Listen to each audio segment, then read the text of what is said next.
Mayor Martini.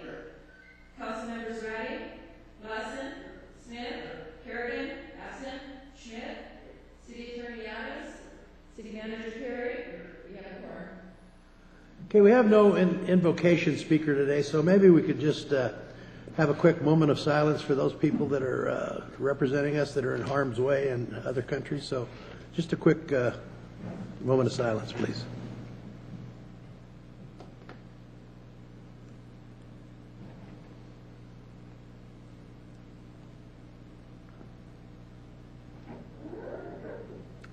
Thank you. Now if you'd all stand for the Pledge of Allegiance, please. Mr. Adams, would you lead us?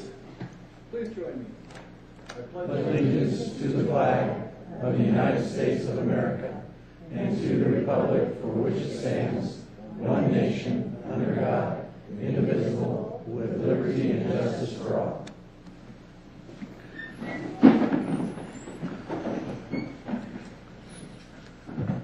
Okay, next is comments from the public. Anybody want to speak under comments from the public? I have no speaking cards.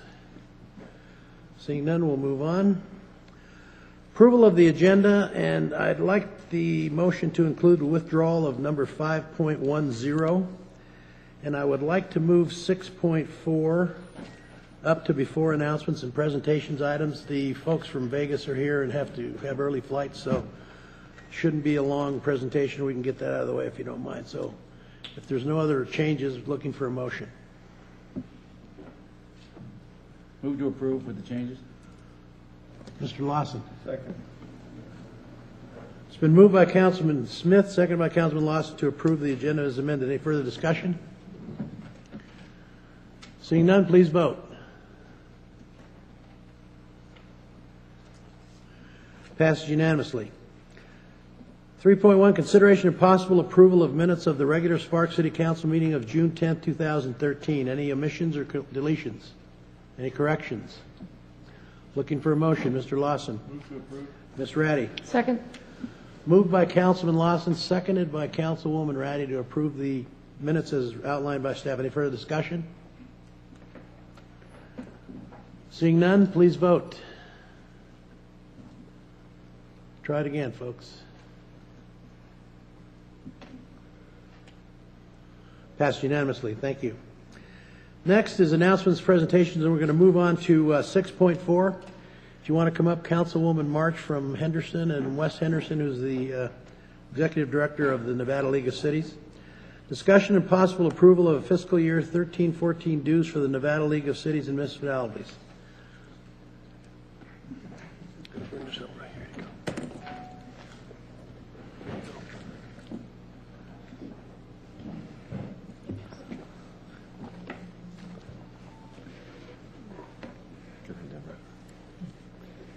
Thank you, Mayor and council members. On behalf of the League of Cities, it's a true pleasure to be here today. For the record, I'm Deborah March, Henderson City Councilwoman and President of the Nevada League of Cities. I can share with you that this has been a transformational year for the League of Cities. Not only did we see the City of Sparks rejoin us at the League, we also saw a new strategic direction for the League of Cities. We entertained new strategic direction that included policies and procedures to support the economic and financial resilience of the organization. We hired a new executive director, Wes Henderson, and saw strong leadership in this legislative session that included folks such as yourself, Mayor, showing up in the session to help us. Cities engaged as partners. We partnered with other cities, and we also partnered with NACO during this session. And it's interesting, I just wanted to share a book that I just picked up this morning. It was from Brookings Institution, and this book has to do with the Metropolitan Revolution, and it talks about the changes that are occurring and how local government cities need to solve their issues, and so they're taking the leadership role that we've been waiting on Washington and the state to serve in.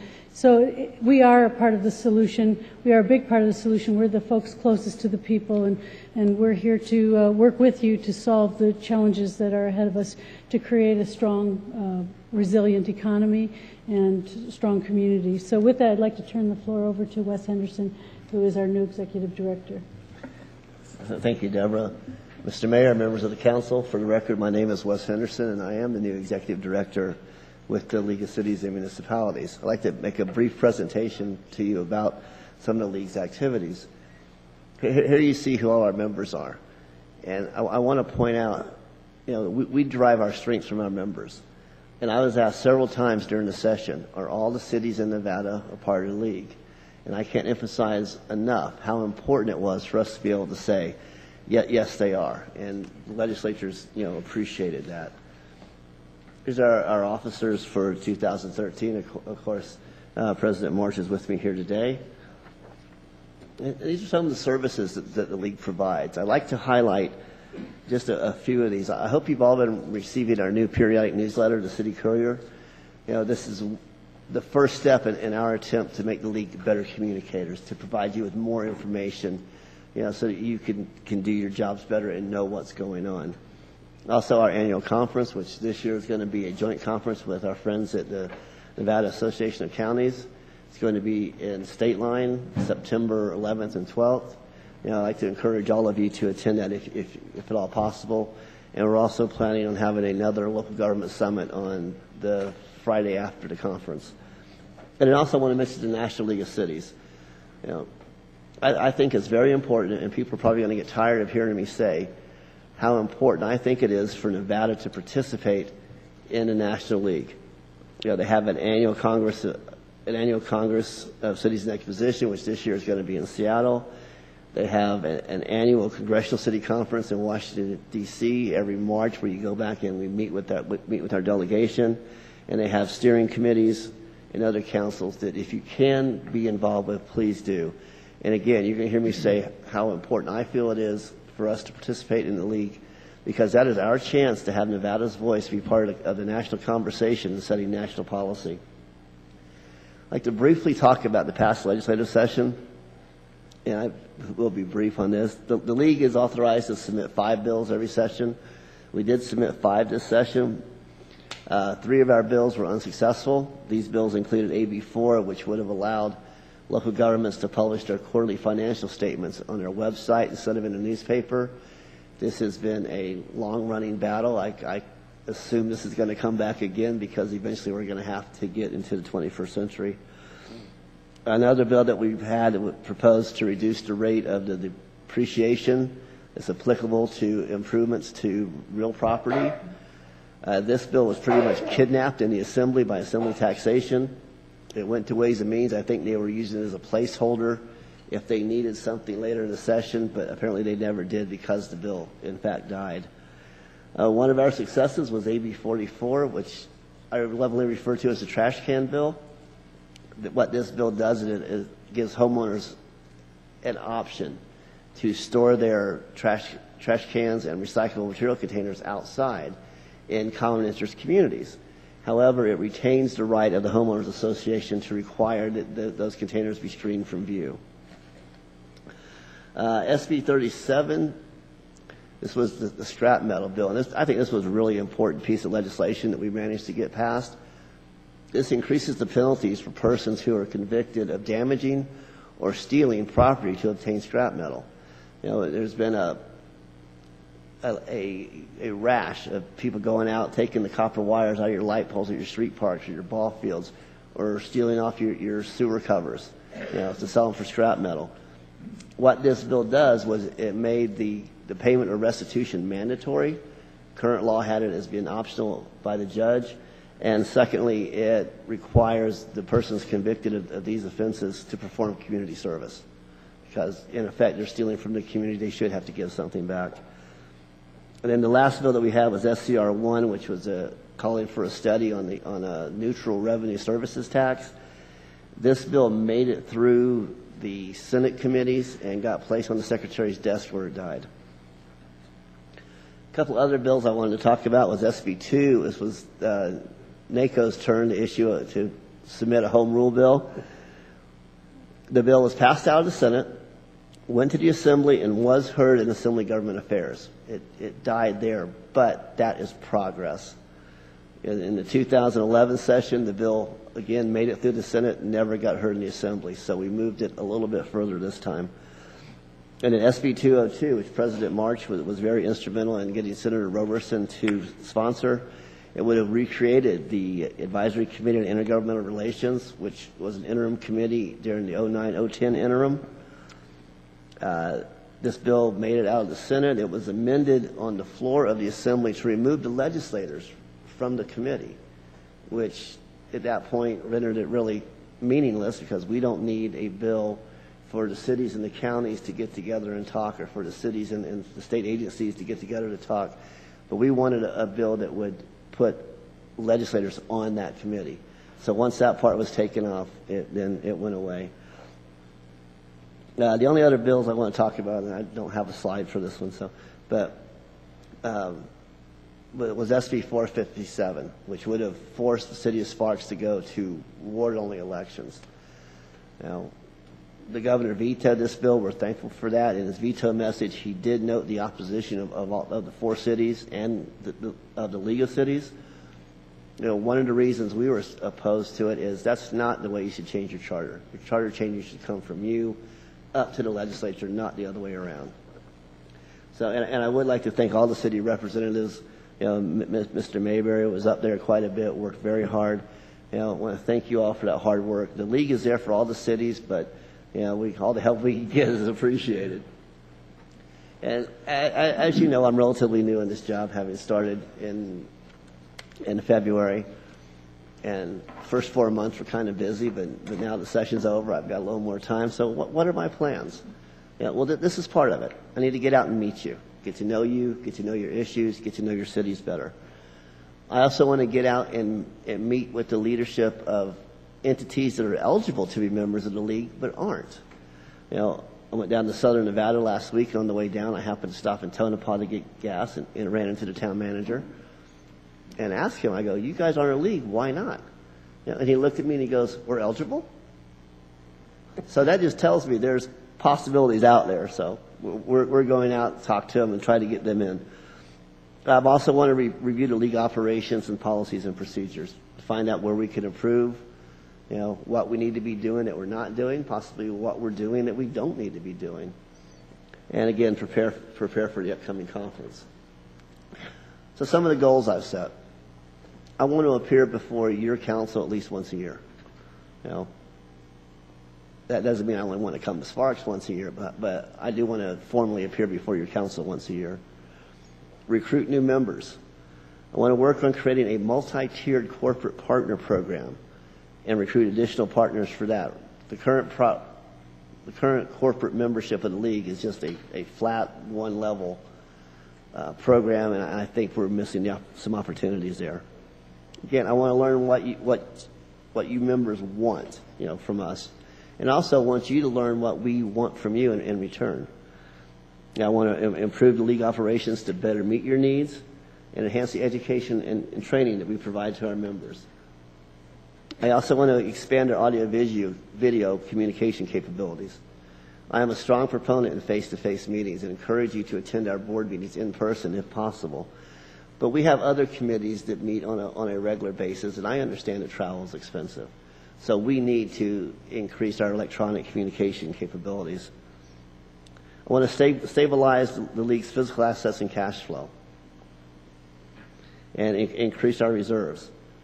I want to improve the advocacy that the league provides on behalf of you with both federal and state governments, and also work with our friends at NACO on mutual issues that benefit all local governments. And again, I want to increase Nevada's participation in National League of Cities activities.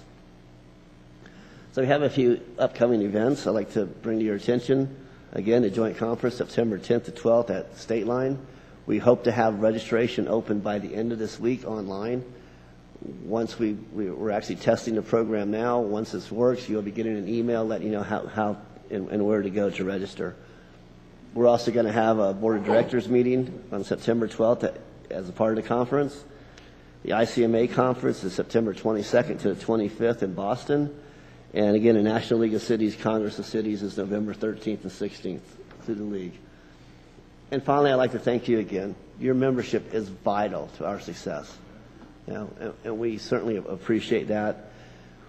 We're going to work really hard on your behalf, but we need your help to help set the policy and to help make us better. It's your organization. We're here for you. And I ask for your your help and cooperation in making it a great organization. And with that, I'd be happy to answer any questions you have. Questions? I just want to make one comment. I want to thank Wes and the League of Cities for a couple of things. They showed up to some of the bills that we had a lot of interest in, like our Sparks room tax bill. We were very appreciative of you being there and testifying in favor of the ward-only voting. You guys were there, which we appreciated. And I think it's the first time that we've been in the League of Cities in a long time where the League stepped up for specific bills that were on our behalf, and I thought that was a good effort by you guys, so I appreciate it. So, any other questions or comments? Okay. Go ahead, Julie. Just noting the September 10th to the 12th that I believe we've received a save the date from the Regional Planning Agency for the Smart Growth Workshop on the 12th, and if that is true and folks are planning on attending it, it would be a direct conflict with all of the city local elected officials. So for those folks who are on the Regional Planning Board, can we go back and see if that date is fixed? Yeah. I didn't see that either. That was September. Okay, we'll so check. I might be wrong with that. We'll check on it. Anyone else? Okay, then we're to 6.4, discussion and possible approval of fiscal year 13-14 membership to the League of Cities in the amount of $18,042.80 for action. So if there's no questions, I'm looking for a motion, please. Ms. Ratty? I'll move to approve the membership. Do I have a second? Mr. Lawson? Second. I have a motion by Ms. Ratty, seconded by Mr. Lawson to approve the membership with the League of Cities. Any further discussion? Seeing none, please vote. Passes unanimously. Thanks, Deborah. Thanks, Wes, for coming down. We appreciate it, and we're looking forward to the next year and the session coming up. So, okay, let's move on to announcements and presentations. We have 3 commendations for volunteer service. So I'd like to read each one, and then I'll come down, present your certificate to you, and you can say something to the public, and we'll take pictures and all that good stuff, if you want to. Okay, the first one is for Planning Commissioner Jackie Peterson. Whereas city volunteers come in all shapes, sizes, and ages, from a young community service worker doing lawn work to a planning commission member who is staring at 7 decades. Whether those out of the city government where members of the City Council, Planning Commission, or Parks Commission, most groups contain many, if not all, volunteers. Whereas volunteers are an invaluable resource and we should treat them well and let them know how much we appreciate their time and commitment to their community. Whereas the City of Sparks feels very strongly in recognizing and thanking volunteers, as many cities would not be able to function without their volunteers. Now, therefore, I, Gino R. Martini, Mayor of the City of Sparks, Nevada, join with the City Council in commending Jackie Peterson for 14 years of community service on Regional Planning Commission. Thank you.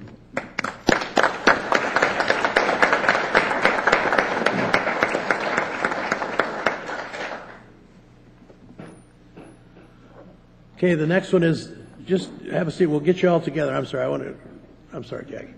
The next one is for Loretta Hadlock, and it reads exactly the same as the one for Jackie. Other than that, it says, now therefore I, Gino R. Martini, Mayor of the City of Sparks, Nevada, join with the City Council in commending Loretta Hadlock for 4 years of community service with the City of Sparks.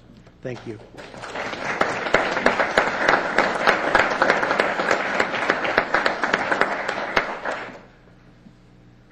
And last but not least is Luann Ginocchio. Now, therefore, I, Gino R. Martini, Mayor of the City of Sparks, Nevada, join with the City Council in commending Luann Ginocchio for 4 years of community service with the City of Sparks. Thanks, Luann. Appreciate it.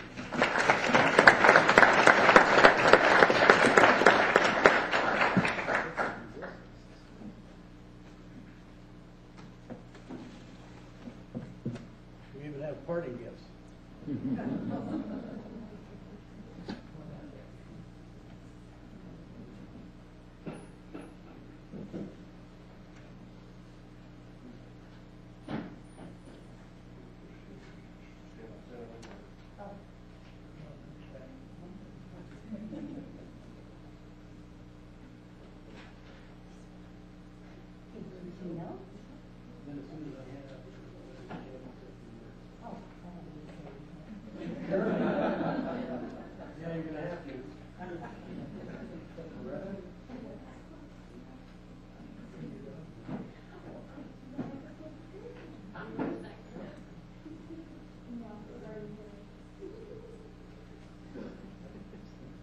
Luann has a great dog that she brings to work, and he's Leroy, that's right. He's a wonderful little dog, and we miss him when he's not around.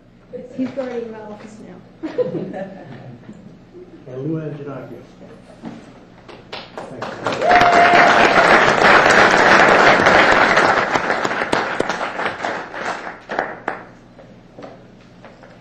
Whoops, did I move? Yeah, you did move. Hold on. One more time.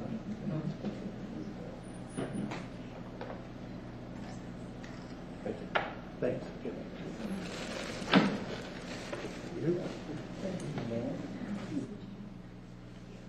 Come on up to the podium and say a few words.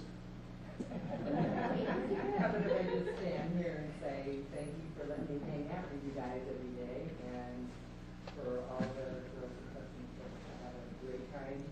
We have a lot of fun, but we also get a lot of work done, and we're just waiting for the season to get again. Thank you. I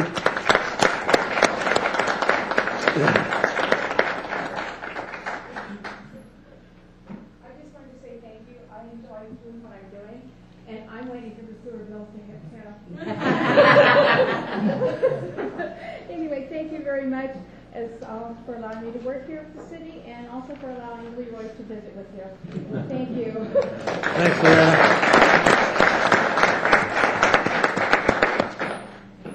I just want to say thank you, and I really miss my folks in planning for the city of Sparks. It was a wonderful time. Thank you. Thank you for all the years.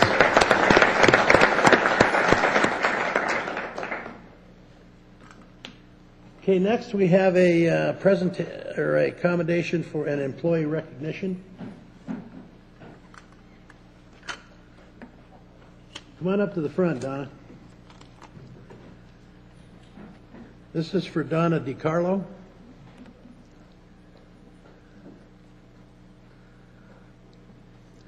This is a City of Sparks commendation. Whereas the International Institute of Municipal Clerks has been providing educational programs, professional development, and certifications since 1947. Whereas IIMC has a membership of more than 9,300 with members in all 50 states, 10 Canadian provinces, and 9 other countries. Whereas IIMC only grants the Certified Municipal Clerk designation to those who complete demanding education requirements and who have a record of significant contribution to their local government and their community and their state. Whereas Donna DiCarlo, Assistant City Clerk Records Coordinator of the City of Sparks, has earned the CMC designation. Now therefore I, Gino R. Martini, Mayor of the City of Sparks, Nevada, join with the City Council to thank Ms. DiCarlo for her pursuit of professional excellence and congratulate her for earning the Certified Municipal Clerk designation.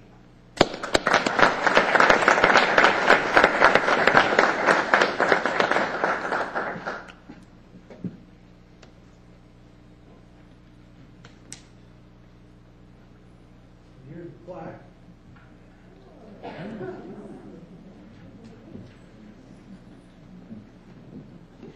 And your pin. And your commendation. And now the picture.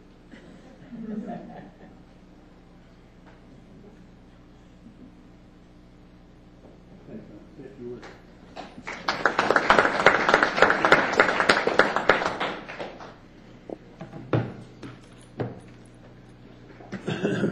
I don't know. I just want to thank the city for the opportunity to work here, the opportunity to learn, and just being as supportive. It's one of the most supportive places I've ever worked for, and I appreciate it. And my daughter is here, and I would like her to actually put this on for me.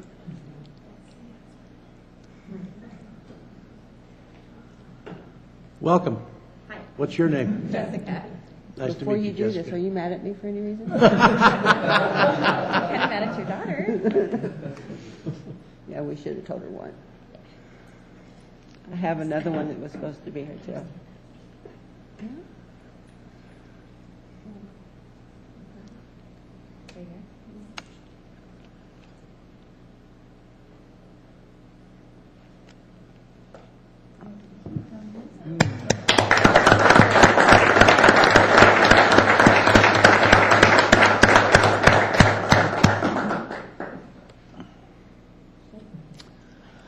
Congratulations, Donna. Thank you for all your hard work. Thank you. Appreciate it.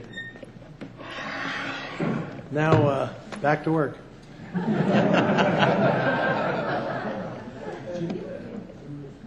Oh, go ahead. I'm sorry.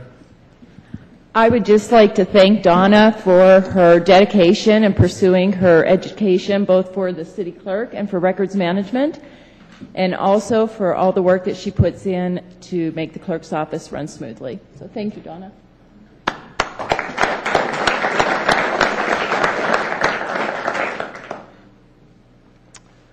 Okay, next is presentation Art Town by Beth McMullen. Beth, come on down.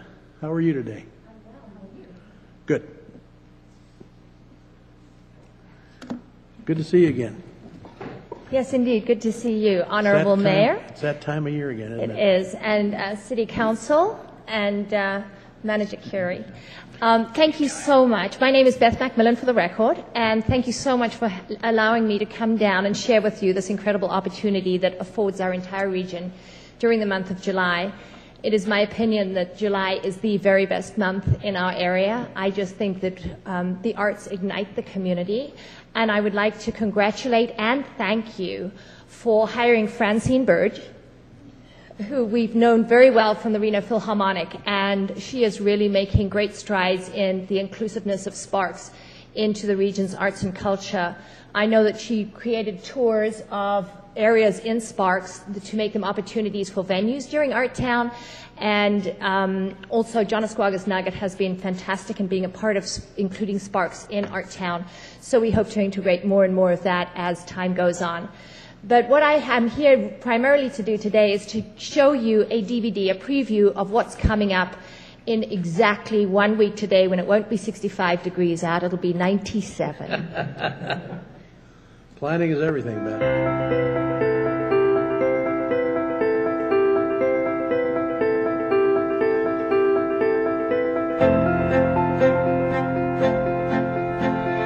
July in Reno means one thing: Art Town. Our 18th year brings with it a continuing focus on Art Town's contribution to the community. With a $13 million estimated economic impact, Art Town is continuing its mission to serve beyond the arts by connecting communities and enhancing quality of life. Where else can you find 31 days filled with music, dance, theater, history, visual arts, and film in a family-friendly cultural experience? In 2012, Art Town enriched 300,000 attendees. We showcased artists from around the world while collaborating with our own local arts community. Reno truly is Art Town. Art Town is one of the nation's most comprehensive arts and culture festivals, offering a plethora of events, with most of them free to the public. Now, let's look at some of the more than 500 events that make up our 2013 festival, beginning with our exciting opening on July the 1st.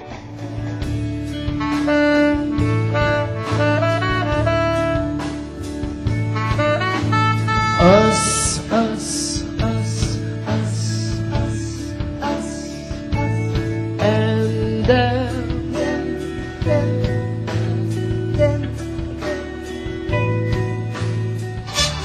Llegaron los camperos con sus guitarras cantando alegres.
Look for our new versions of our mobile app in June. The app is available for your iPhone and Android devices for easy and ongoing updates. Visit RenoIsArtTown.com to view our interactive calendar.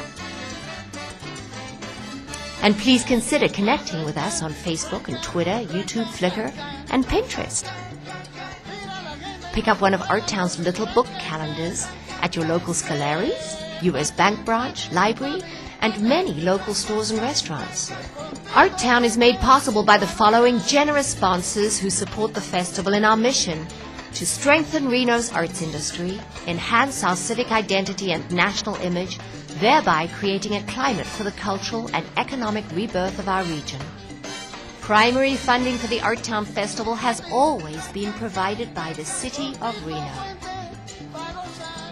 Are you ready for this year's extensive and diverse ArtTown season?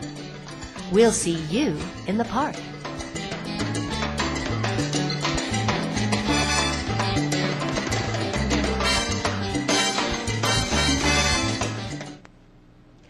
And I did bring with me today signed posters by the artist Annie Hall for each of you that you will be receiving. And we also brought with us a box of the little books that arrived by FedEx today. So this is really my first official giving out of the little books. So I believe that we've also delivered those to the clerk's office so they can be distributed at City Hall. Thank you very much for the opportunity, and I'm happy to answer any questions, and I hope to see you in July. Questions for Beth? Well, Beth, thanks for being here. We really appreciate it. I noticed you had the Glenn Miller Band in there. Yes. I saw the guy that was playing. Glenn Miller looks pretty good for being 120 years old. Yes, he does. Anyway. Actually, that's that evening. I don't know if you remember Roy Powers in our community. Certainly. He was a trustee at the Robert Z. Hawkins Foundation, and he passed away last year. And I worked with Bill Wallace, the chairman of the board, and Jackie, his wife. And that was his favorite music. So that evening is actually a tribute to Roy Powers. That's great. He was a great man. Yes, he was. In this community. Anyone else? Thank you very much. Thanks. Good luck, and we'll have a fun July. Thank you. Thanks, Beth.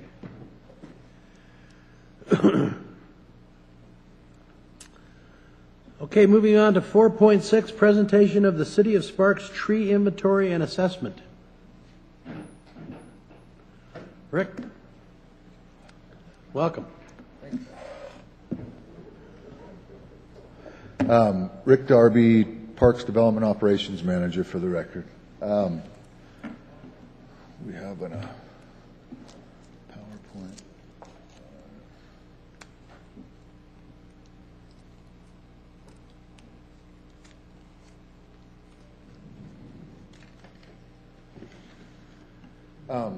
Three years ago, we started a tree inventory and assessment for every city-owned tree. We received a grant from the Nevada Division of Forestry. Dave Howlett's in the house today. I want to thank him first. You guys may wouldn't have got this done. We did it in two phases. The first phase was older Sparks. It says right here, 2010, Gino, you signed the grant. Let us get started with the work. The intent of the grant was to assess the condition of city-owned trees and inventory with the iTree system to become part of the regional canopy study. The assessment was naturally to identify and prioritize our trees. That's a real quick breakdown of the grant. Started out as $80,000. It actually ended up a little more for that. We had two of our employees that went to some arborist training. It ran a little more, and the Department of Forestry stepped up and filled in that void. One of the employees is actually certified as an arborist right now. The other one's just a test away of being a certified arborist. We purchased 25 large trees, planted them throughout our park system. We had two tree care companies, tree tenders, I'm not sure if they're here, and American Arborists worked on all the critical concern trees that we had around town that were going to become a hazard. They were already a hazard, and we hadn't got to. With that, I'm going to go ahead and introduce Barb Santner with Stantec Engineering and Dale Carlin with Dale Carlin LLC, and they'll kind of translate the data that we gathered. Welcome. Thank you. I'm Barb Stantner. I'm a landscape architect and planner with Stantec in Reno here. I served as project manager for the Phase 2 urban forest resource analysis. Under Stantec, Dale Carlin, arborist, completed the Phase 2 iTree inventory and resource analysis. And Stantec also produced the final report, the presentation, also using the data that Dale created from Phase 1 and Phase 2 tree inventories. Stantec used GIS to prepare a set of map books that represented all the trees that were inventoried throughout the city. The maps show all the trees, which are coded to the iTree analysis that Dale took. And this records the species, size, condition, and then the maintenance required for all the trees, which was kind of the key.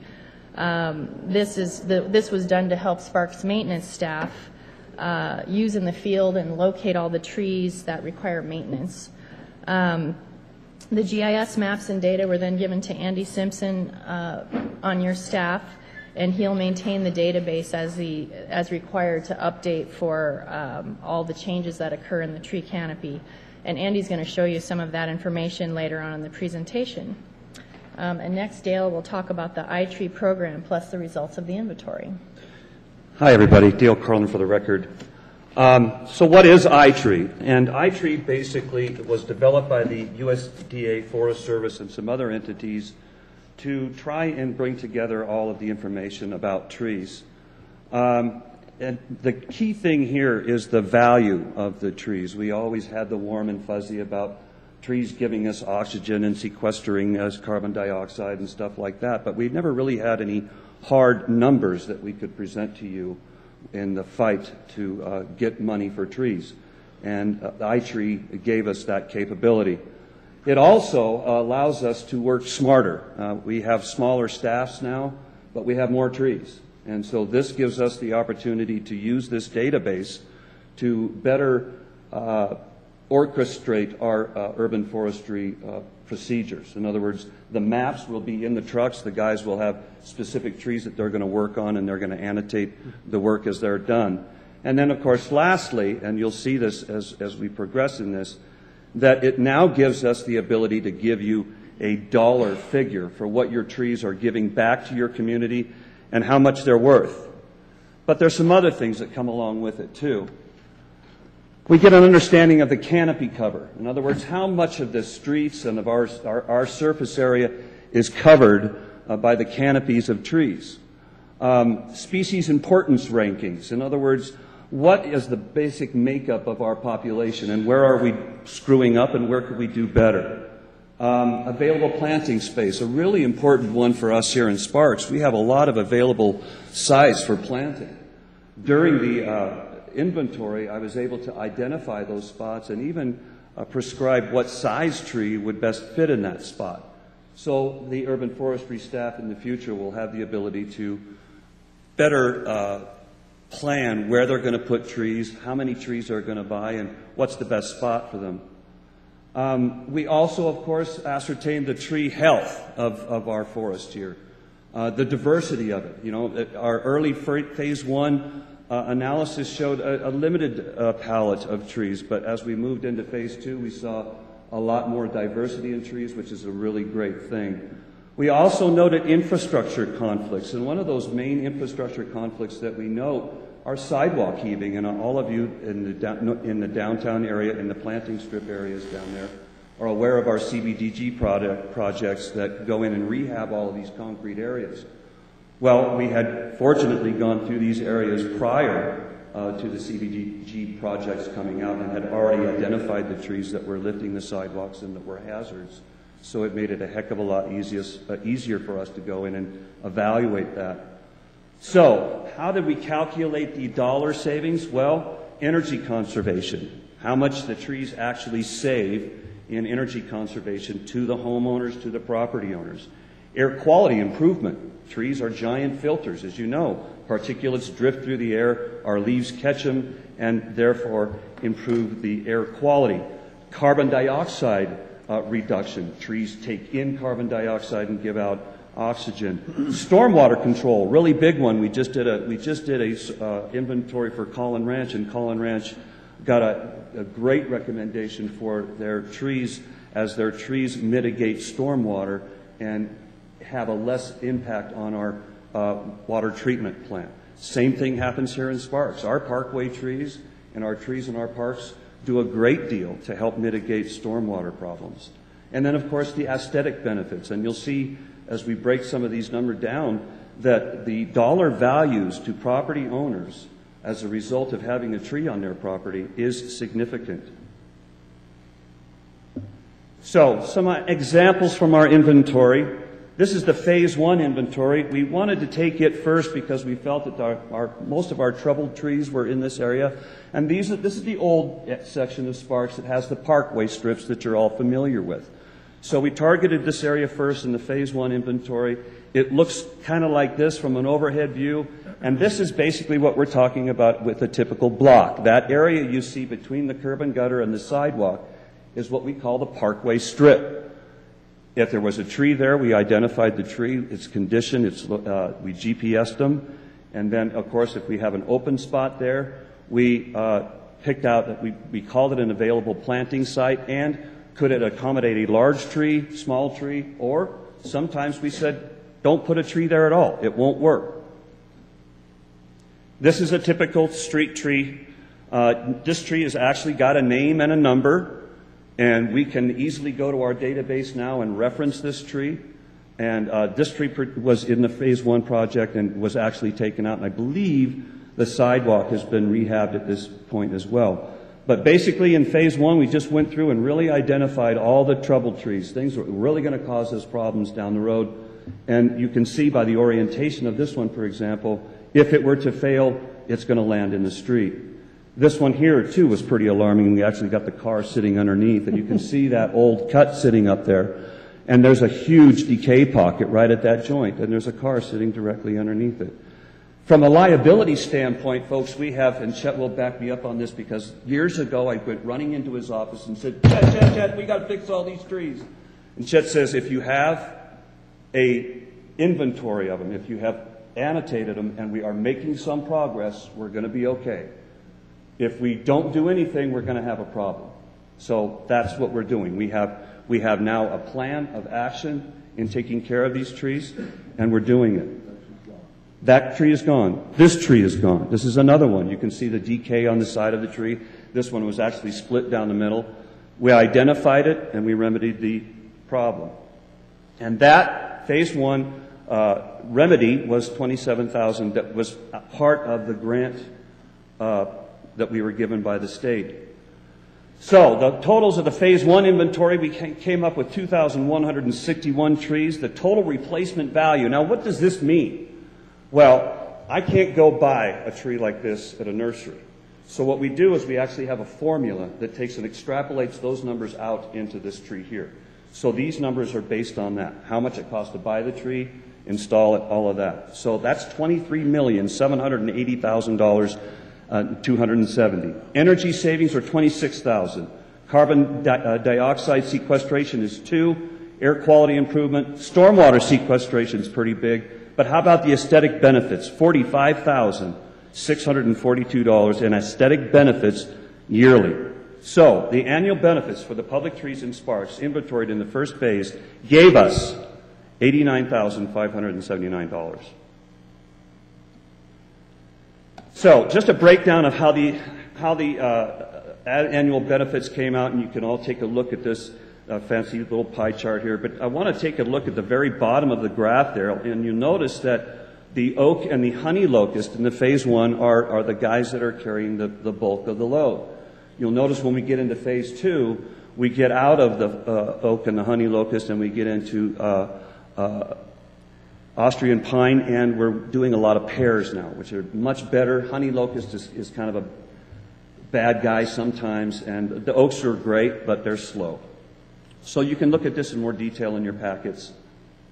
So the Phase 2 inventory gave us 5,620. There's the replacement value, $49 million. Energy savings, carbon dioxide sequestration, Aesthetic benefits, even higher now, $132,000. And so the annual benefits of the public trees in Sparks gave us $308,000 a year. Here's the Phase 2 inventory area. Basically, it was every place else in Sparks that had a tree. And we spent a lot of time walking around the city of Sparks with our little orange vest on, finding all the trees. But it was a heck of a lot of fun, and I wouldn't change it for the world. So, here's some of the annual benefits. Once again, you'll notice down on the bottom, we've got the Austrian pines way up there, giving us a tremendous amount of benefit, and that's really great. The problem with the Austrian pines is, as we all have seen, we have some problems with borers and pine pitch moth in Austrian pines, so we have to be really careful about a little extra TLC. But our pears are wonderful. We're using Chanticleer, Aristocrat, Bradford and stuff like that. They've been really, really good. If you go down the middle of Vista Boulevard, years ago we traded those from plums to pears, and they've lasted very, very well in that really tough environment. So I'm proud of that. And Rick should be too. So here's our summary of benefits. We have 7,781 total trees. Our annual benefits are $397,705, and of course our total replacement value is $73 million. Do some breakdown with benefits to cost. So there's our total benefits. We pulled the maintenance cost basically out of our program we have here at the City of Sparks, and how much we're spending. What was that called again? The maintenance management program. So they're accurate numbers pulled from your records. And so you're spending $112 on maintenance costs. So that makes our total net benefits at $285. Per tree is $36.70. Per capita is $309. So for every dollar the City of Sparks invests in their urban forest, it receives $3.56 worth of benefits. So the next time somebody tells you money doesn't grow on trees, you can say, "No, I beg to differ. Dale told me differently." So with that, I'd like to show you how, or Andy would like to show you how now the public can actually access this information. And we can really use this as a tool to help the public better choose trees in their neighborhoods. Thank you. Thanks, Dale. All right, thanks Dale. For the record, Andy Simpson, GIS specialist for the City of Sparks. So I guess as a third phase to this project, not related to the grant itself, was to kind of take the data that had been built as part of the grant and not just stick it in a database and stick it on a shelf somewhere so that nobody had access to it. It works for the city staff, sure, but maybe for the general public, this data might have some value. So I set out to create a little web mapping application that took the data and allowed the Sparks citizens to interact with the data from the comfort of their home, should they choose.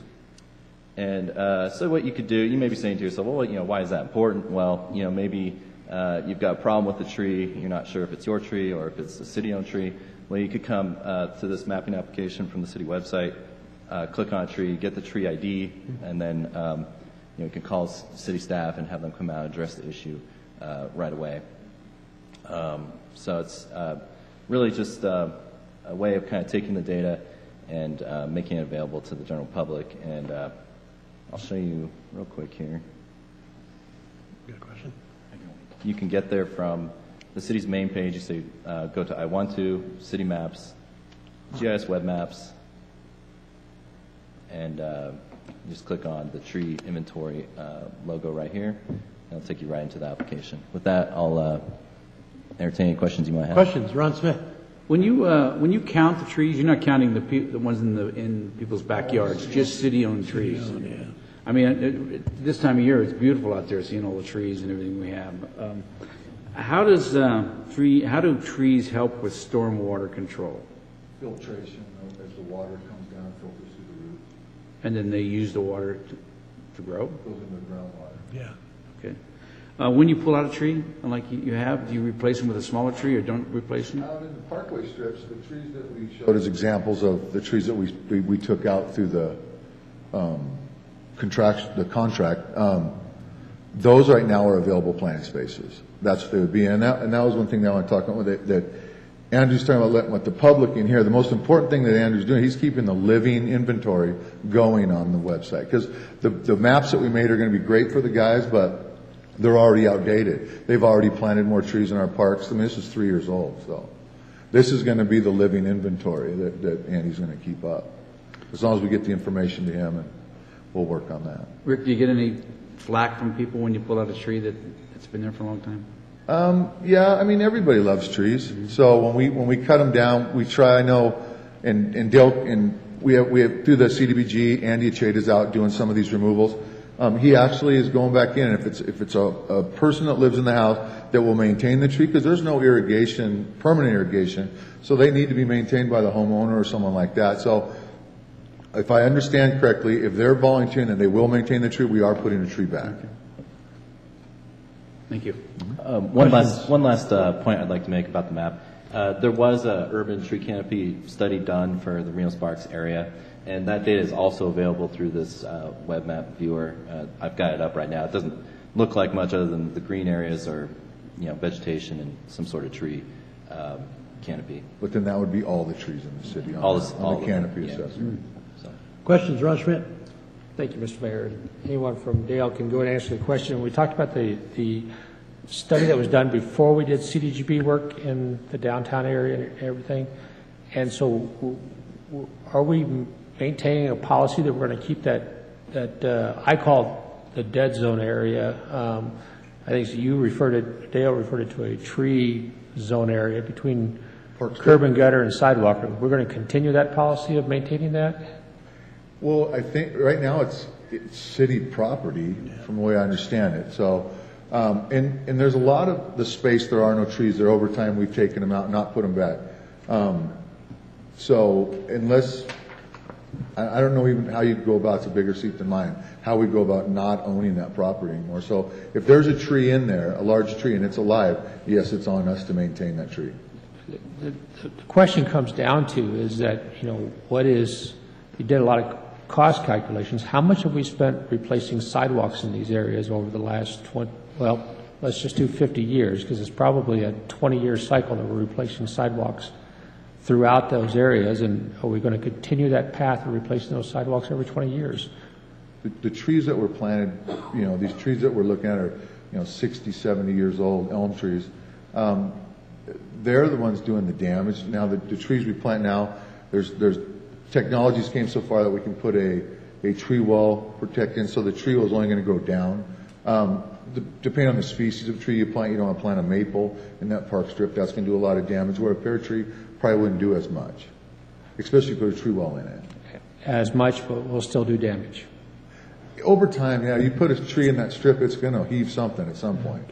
Absolutely. And that's my question that I have is, why do we want to keep doing that? Why don't we solve the problem when we put the money into it first time around and not keep going back? Because I can tell you right now, we could walk some of these areas and replace sidewalks 2-3 years ago.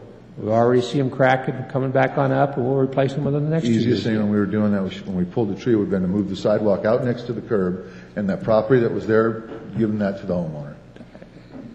Would have. I don't.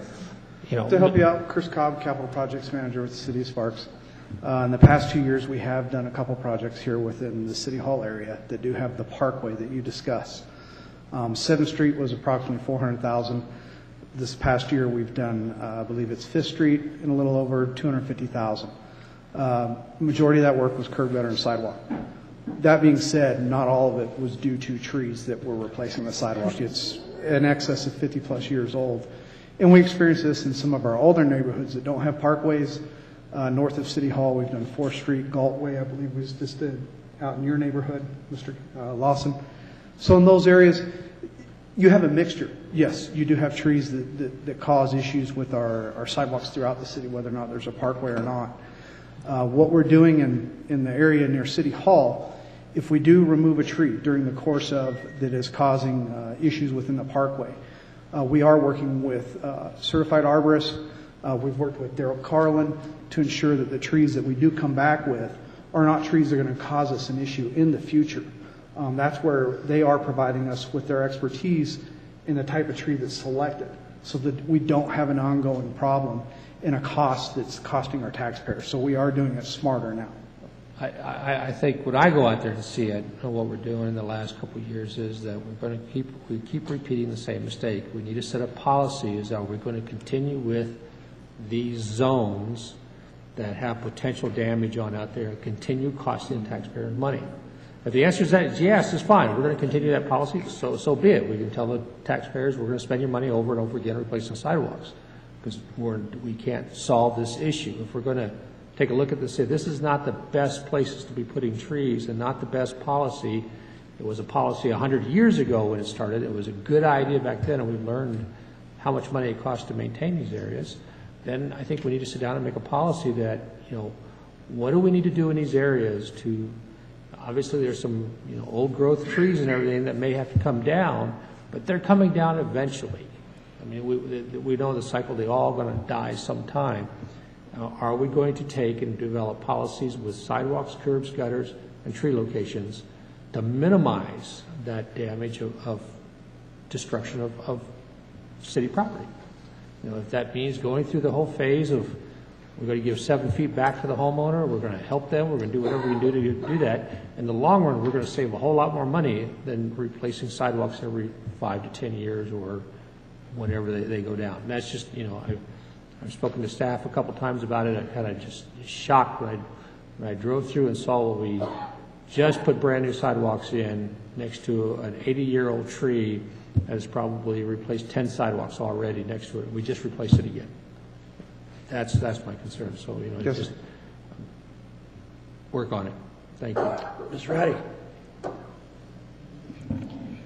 Well, I guess what I'm hearing from staff and what I think is true across the city, I don't think this is an issue that's isolated to a relatively small section of the oldest part of the city that has boulevards, the boulevards, and that's what I call them. The boulevards were certainly there.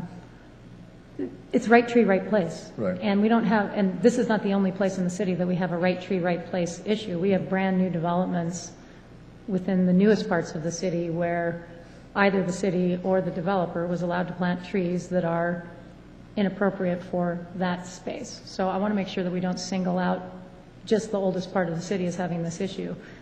We've had to go through and take out some trees in some of our own medians where we realized not the right tree for the right place. So what I hear staff saying is that they're picking the right tree for the right place in this area. When we got the CDBG funding, we did look at whether or not we could do a complete boulevard retrofit that would really make sense in terms of neighborhood preservation and building a sense of community, sense of identity, perhaps, an aesthetic identity for this area. And frankly, the CDBG funding has been diminishing year after year, and there's not enough money to do it. So that leaves you with not refurbishing the sidewalks in this neighborhood, which I would be against. You have to refurbish them.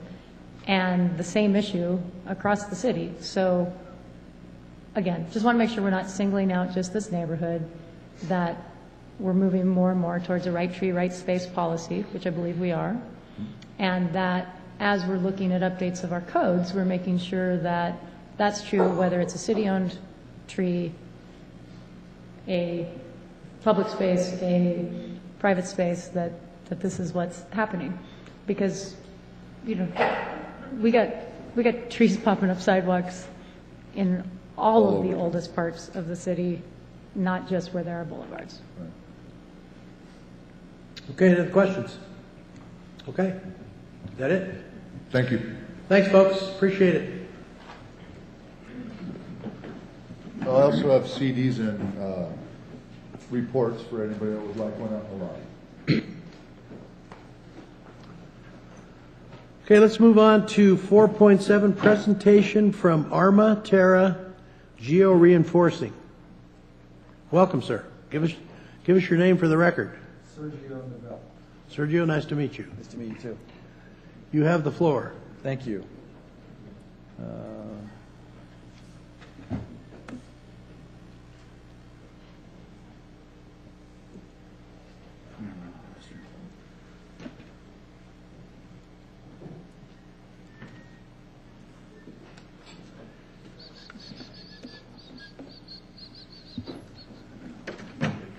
Yeah.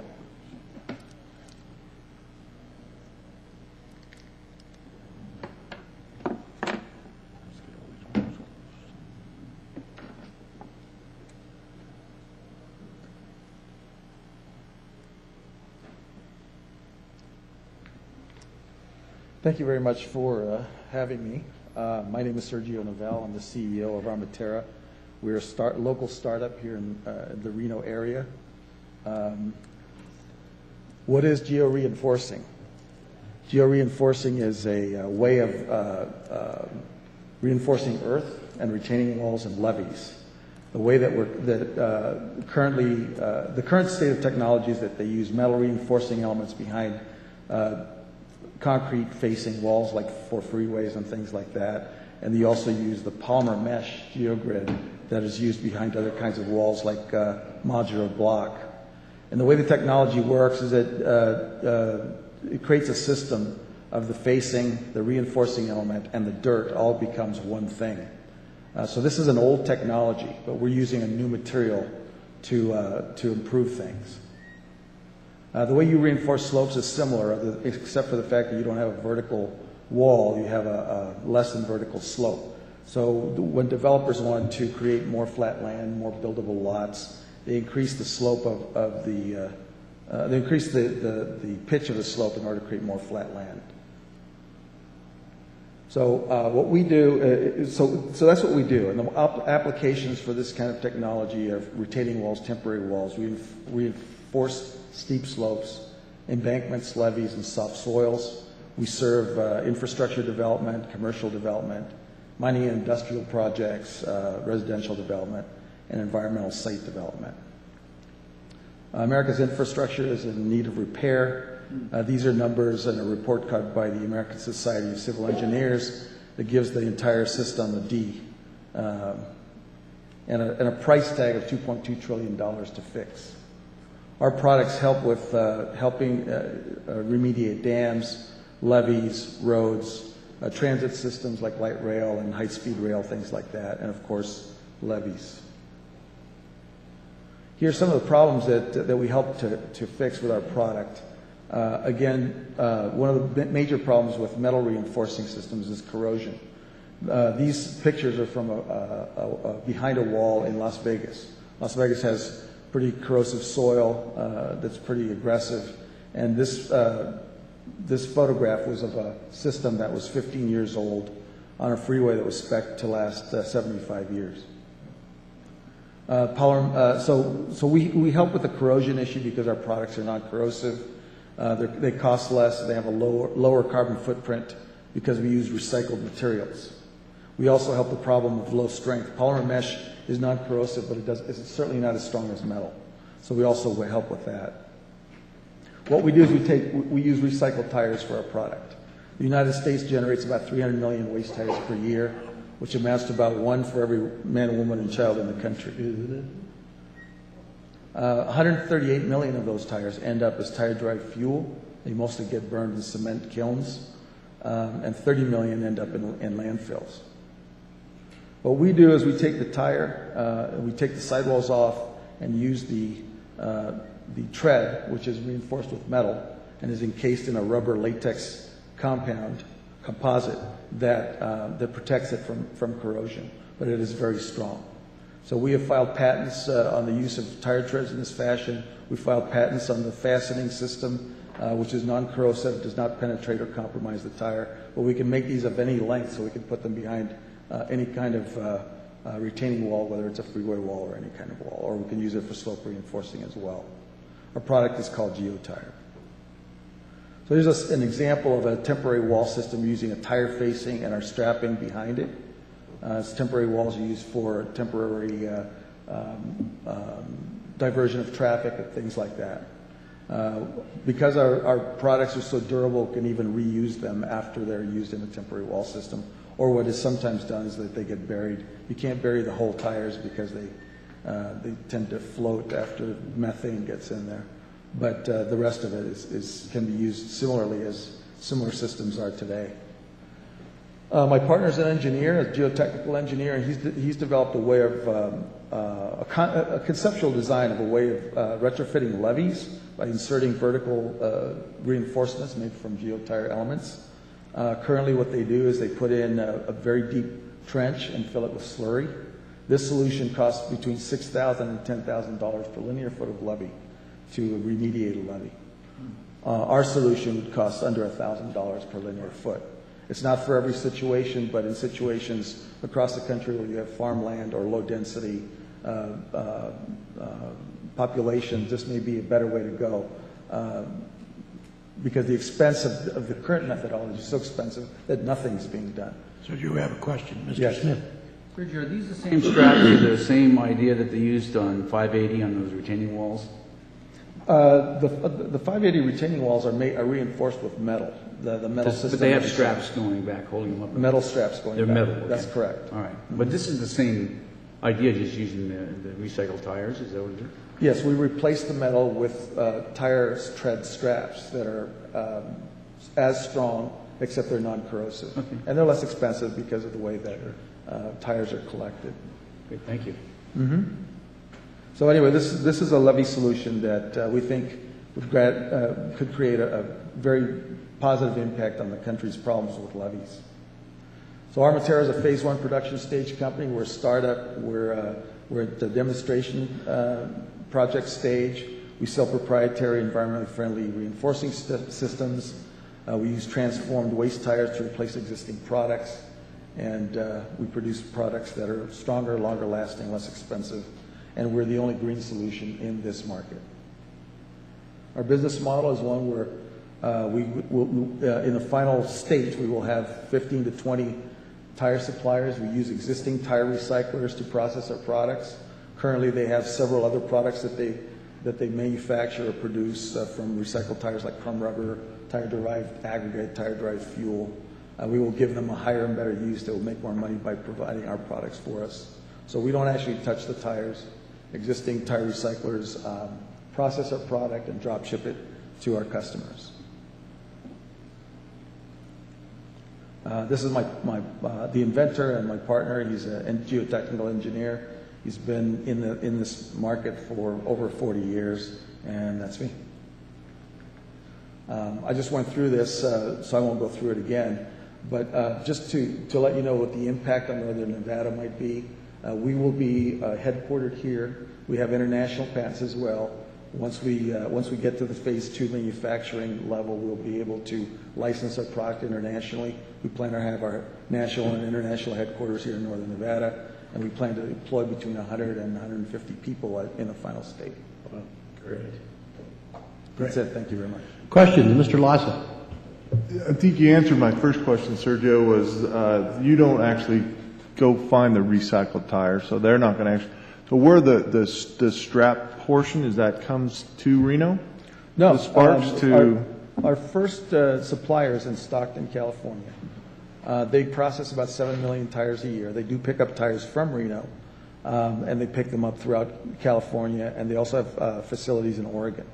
The contract that we have with them is that they will, for a specific pricing arrangement, they will take the tires that they're already collecting, and the ones that we need, they will set aside and cut them out. We have a machine that helps them assemble the straps to the length that we need for a particular job. Then they load them on a truck and ship them to the job. Wow. Then they bill us at wholesale, and we bill our customer at retail. That's a great business model. I like that. Yeah. Okay, thank you. Mm-hmm. Great. Anyone else? Comments? Questions? Sergio, thanks for coming today. That's a great process. We appreciate you showing Thank you for it to us. having us. And, maybe we can use some of this in our flood control project when we do some levees and things. That'd be great. Coming up. So, Yeah. Thanks, Thank you. Sergio. Appreciate it.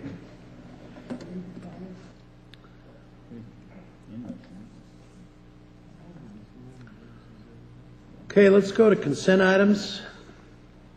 Anybody want to pull a consent item, Mr. Smith? I'd like to just pull 5.6 for discussion. Ron Schmidt. I'd like to pull 5.11. 5.11. Okay, and then we've pulled or withdrawn 5.10. So looking for a motion on the rest of the consent items. Mr. Smith. Move to approve consent items 5.1 through 5.5 and 5.7 and 8 and 9. Yes. Yep. Do I have a second, Mr. Schmidt? Second. Yeah, 5.9 is right. Move through 5.10. Yep. We have a motion by Mr. Smith, seconded by Mr. Schmidt, to approve consent items 5.1 through 5.5 and 5.7 through 5.9. Any further discussion? Seeing none, please vote. Passed unanimously. 5.6, Mr. Smith. This may be a dumb question, but why don't we just fill the pool in with dirt instead of demolishing it? There's more. Capital Projects Manager for the City of Sparks, Chris Cobb. There's more to it than that. We do have two structure buildings there that need to be removed. Okay. Their vandalism as well as So this is the building part of it and the two pool? buildings and the pool itself. So why do we have to demolish the pool? The pool you'll take 3 feet below down grade. You're going to take the walls down. And what that does is if there's ever something built back or you're ever coming back digging, you're not going to run into unknowns or other issues.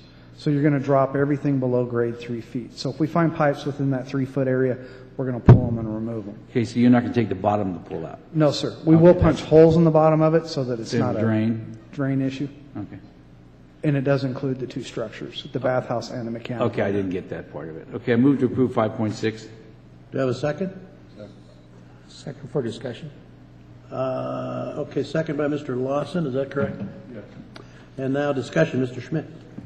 Thank you, Mr. Mayor. And we have no plans at this time of replacing that pool, correct? No, sir, not at this time. The Parks Department is working on their master plan for the city, Park Comprehensive, in discussions with Ms. Dominguez. They're still working through that process, so it's unknown at this time what would actually come back in this area, but they are working on that plan.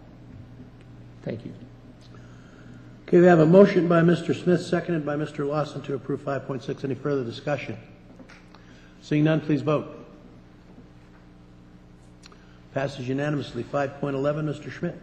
Yes, I just want to, since this is the first time we've done this, have a report from staff and include whatever changes we're putting into the outdoor dining and encroachment permits. This is the first time we've done it as a group, correct? Go ahead, Joe. In the current format suggested by this agenda item, yes. And what were the changes that we're making besides doing them all at one time, changes of the past? I will turn that over to our consulting real property agent, Mr. Ville, who probably knows more about this than he'd care to admit. Then he needs to know. For the record, David Ville, contract real property agent. Councilman, your question was what changed? Yeah, what would from change the old between, to the new? You know, besides doing them one at a time, we're doing them all at one time now every year. What are all the changes involved into it? If I went to one of the property owners and they called me, or they called me on what would I expect the changes to be made? Okay, everything that's in the new permit was in the old permit. It's just a way of making it simpler, and obviously to save the city a little bit money. Speaking in generalities, if I may, there were a number of problems associated with the old way that we did it. We ended up spending a lot of time contacting, invoicing, second invoice, third invoice, phone calls, whatever, over insurance, over rental payments that were not made. So the idea was to put them all together at the same time, and finance preferred a fiscal year. Made it simpler for them. So that basically is the change. Now, it is a one-time payment up front. Okay. The other difference is at the same time they make their payment, we ask them to present their workman's compensation insurance certificate and their general liability insurance certificate. In generalities, we did not always receive those from some of our permittees. This was a way to make sure that we had the liability of the city covered, workman's compensation was covered as per NRS, got the money up front, and the only other, if you want to call it a change, is we, at the behest of most of the permittees, did away with the having to move your furniture in and out, and send notice to the city that you were moving your furniture so you didn't have to pay that month. I say furniture, tables, chairs, whatever.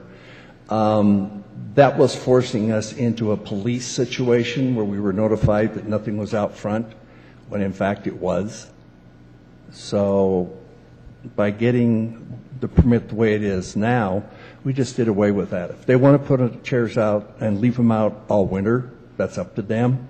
That's a business decision. It's not a policing thing on the part of the city. So, as far as the city's concerned, everybody's on board with this. There's no holdouts. Nobody's saying, I object to this. Yes, we did have one individual who objected to it.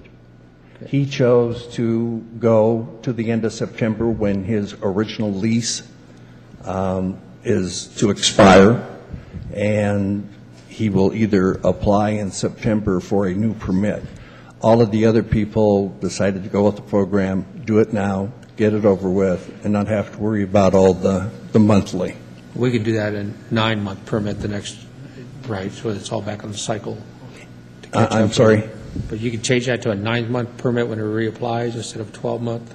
Yes, or we could prorate. Prorate. Yeah. Okay. All right, very good. Thank you. Thank you. Appreciate your You're time. welcome. Make a motion to approve this item. A question as far as, so I pay my rent, but I don't provide the insurance to the city. The way the permit is written, you provide your rent, your certificates at the same time. If you don't get a permit. Okay, so and then I can. The workman's compensation is required by NRS, and our city My policy. insurance agent may not be the best, and he's kind of slow, so I'll have it to you next month. Probably wouldn't do it. No. Okay. It's too hard to make exceptions. I I think agree. that's why we did it in the first place. Yeah, it's exactly why we got in trouble in the first place. Okay, One perfect. of the reasons. Thank you. Any other questions? Okay, looking for a motion on 511. Mr. Schmidt, do Motion approved. you have a second? Ms. Ratty? Second. Moved by Councilman Schmidt, seconded by Councilwoman Ratty to approve 5.11. Any further discussion? Seeing none, please vote. Passes unanimously. Thanks, gentlemen. Okay, 6.1, consideration and possible approval of mayor's recommendation of appointments to the Sparks Parks and Recreation Commission. I believe I all sent you all an email, and the people I would like to appoint are Dory Guy, a 3-year term reappointment, Jack Byram, a 3-year term reappointment, and a new commissioner, Pamela Bear, to finish out a partial term ending in 6/30/14. Any questions? Mr. Smith. I'm just ready to make a motion. Go ahead. I move to confirm the appointments of the mayor to the Sparks Parks and Recreation Commission. Ms. Ratty. Moved by Councilman Smith, second by Councilwoman Ratty to approve the appointments of the mayor. Any further discussion? Seeing none, please vote. Passed unanimously. Thank you. 6.2, consideration and possible approval of reappointment of Planning Commissioner Tom Lean to the Regional Planning Commission. I think Tom's done a good job, likes what he's doing, and he's be a good guy to keep on there. Any questions? Mr. Smith. Move to approve. Do you have a second? Ms. Ratty. Motion by Mr. Smith, seconded by Councilwoman Ratty to approve 6.2 as outlined by staff. Any further discussion? Seeing none, please vote. Passes unanimously. Excuse me. 6.3, review and possible acceptance of a grant from the E.L. Cord Foundation in the amount of $30,000 for a City of Sparks Parks and Recreation Department. Welcome. Good afternoon, council members and mayor. Shauna Nelson, Recreation Supervisor. This is funding that I applied for and we received from the Yale Cord Foundation to support our Leisure Without Limits programming for people with disabilities. Any questions? Sean, how long have they been doing this? I think this is our 5th year. Yeah, it's been quite a while now. We really appreciate They it. continue to get us through the year. Yeah. Questions, Mr. Smith? No, I was going to ask that same question, so. Okay, looking for a motion, Ms. Ratty. I would move to approve to accept the $30,000 grant in funding from the Yale Cord Foundation with significant gratitude for their consistency with making sure that these programs are available to important members of our community. Mr. Smith. Absolutely, I'll second that. Motion by Ms. Ratty, seconded by Mr. Smith to approve 6.3 as outlined by staff. Any further discussion? Seeing none, please vote. Passes unanimously. Thanks, Shauna. Thank you. 6.4 we've done. 6.5 is consideration and possible approval to extend contract number C-1090 to Polydyne, Inc. for purchase of dewatering polymer at the current price of $1.07 per pound. Welcome, sir. Good afternoon, Mr. Mayor, members of the council. Michael Drinkwater, Tumworth Treatment Plant Manager. You have before you a request to extend for 1 year a contract with Clarifloc, for the dewatering polymer Clarifloc. We currently purchase this exact chemical. We are anticipating some changes to the dewatering circuit where we use this chemical. So at this time, it doesn't make sense to invest the time, effort, and money to do a trial to see if there's another chemical on the market. Later this year or early next year, after these improvements possibly have been made, it will make sense then to go out to do a test to see if something worked a little bit better. But at this time, we're asking to stay with the same chemical. They're promised to hold the price steady for us for the next 1 year. So we are asking the council's permission to do that. Questions? Mr. Smith. This is for 2 years? 13, 14, and 14, 15? Yes, sir. Okay, and it's $1,039,000 roughly per year. Yes, that's obviously flow dependent. The reason I said 1 year is because those improvements to the dewatering circuit are going to intervene in that 2 year period, possibly. Okay. I move to approve extending the dewatering polymer contract through June 30th, 2015 as recommended by staff. Do I have a second? Ms. Ratty. Second. Moved by Councilman Smith, seconded by Councilwoman Ratty to approve 6.5 as outlined by staff. Any further discussion? Seeing none, please vote. Passes unanimously. Thank you, sir. It's funny that a gentleman named Drinkwater would be in charge of the sewer plant. Yeah. Just struck me as kind of unusual. Yeah, I'm on the wrong end of the pipe. I get that. Yeah, exactly. Thank you, sir. Okay, 6.6 and 6.7, Mr. Marin is going to give us a presentation on both, and then we'll vote individually on each one. Yes, we're back for a sequel. Dan Marin, your Contracts and Risk Manager for the record. 6.6 and 6.7 represent the second part of the annual renewal of insurance policies that cover events that may occur beyond the city's own self-insurance limits. We took this in multiple bites, as you'll remember, in order to get the best value possible while working to maintain coverage that we've had for the last several years. The holdup has been due to the reassessment of the local market by the insurance industry as a whole with respect to property coverage and most specifically to earthquake events.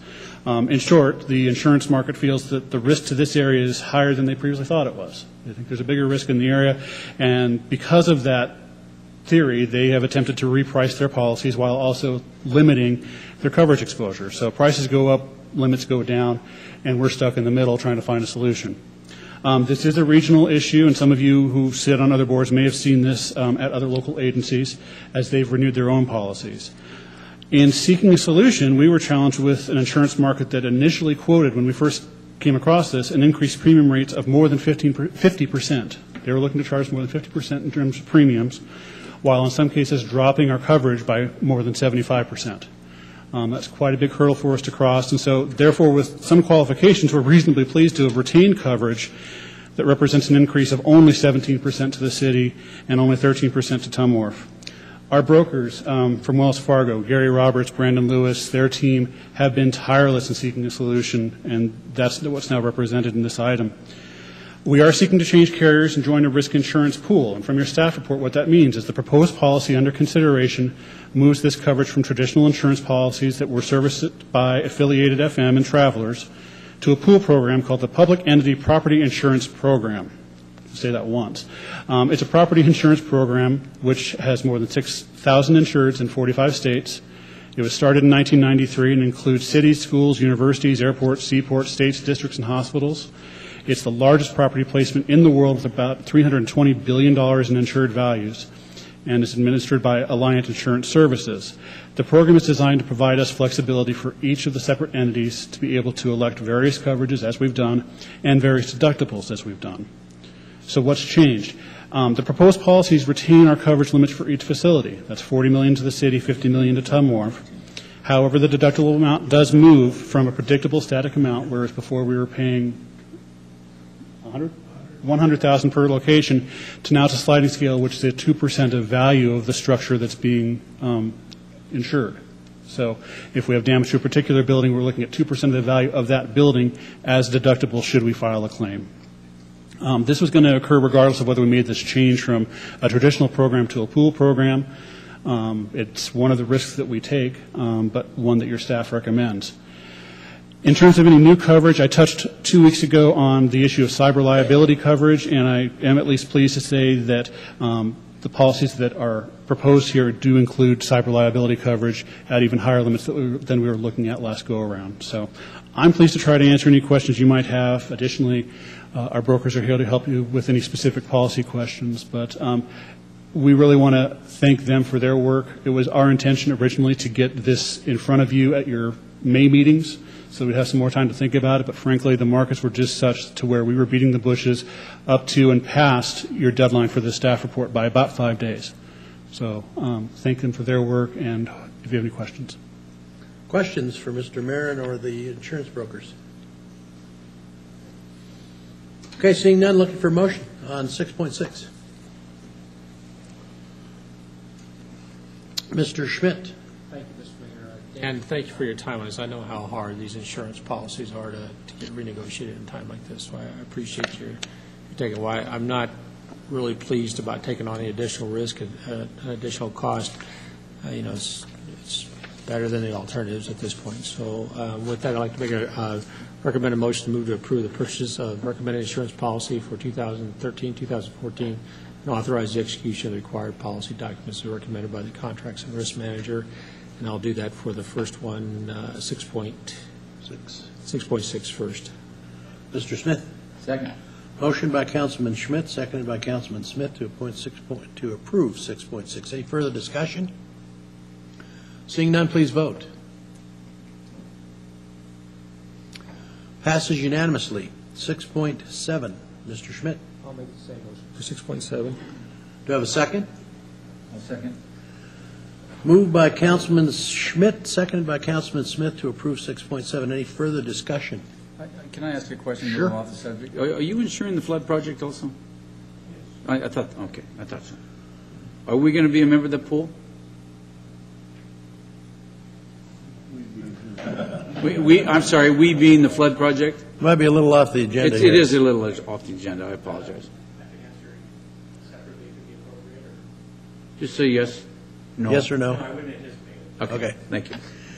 Okay. A motion on the floor. Any further discussion or questions off of the subject? Okay. Seeing no further discussion, please vote.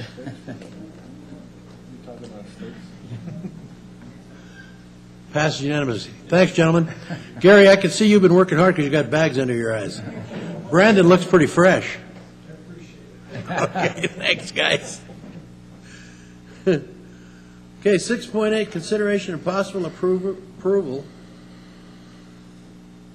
Oh, go ahead, Neil. I'm sorry. Allowing the mayor to sign a letter of support for the Corps of Engineers Truckee River Flood Control Project. Go ahead, Neil. Sorry. Good afternoon, Mayor Martini and members of the City Council. For the record, I'm Neil Kreutz, Deputy City Manager for Community Services. Here today with a drafted letter of support for the Truckee River Flood Control Project. Going back a few years to right after the flood of 1997, or that 117-year event that we all had so much fun with, the Army Corps of Engineers began what they call a general reevaluation study process, where they were looking at the flood control project that had been shelved back in the late 1980s to see if there was perhaps renewed federal interest in providing a flood control solution for the Truckee Meadows. Since that time, the city, as well as Reno and our friends at Washoe County, have worked cooperatively with the Army Corps of Engineers to try and develop a solution that A, had federal interest, and B, was locally acceptable and fundable.